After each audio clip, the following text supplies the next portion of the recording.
আজি ৰাতিপুৱাৰ আহাৰত এয়া খাবলৈ লৈছোঁ চাগু গুড় আৰু কল। কল মানে খুন্দা কল। সেইদিনা যে মই ষ্টেটাছত দিছিলোঁ এইটো খুন্দা কল। এই কলটো জামুগুৰি চতিয়া ফালে পায় বুলি জানো, আৰু ক'ত ক'ত পায় নাজানো। আগতে আমি বহুত খাইছিলোঁ, যিহেতু মোৰ দুজনী বাইদেউ জামুগুৰি চতিয়াতে বিয়া হৈছে।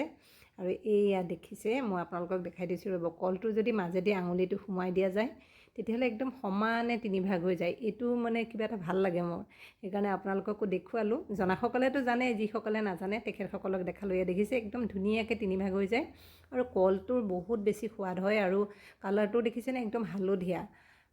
বহুত বছৰ খোৱা নাছিলোঁ, এতিয়া পালোঁ। সিদিনা ননন্দে দি পঠালে কেইটামান। গতিকে এয়া আজি ৰাতিপুৱা ব্ৰেকফাষ্টত আমি চাগু গুড় আৰু এয়া কল সানি লৈছোঁ। আপোনালোকে এনেকৈ খাইনে বাৰু জনাবচোন।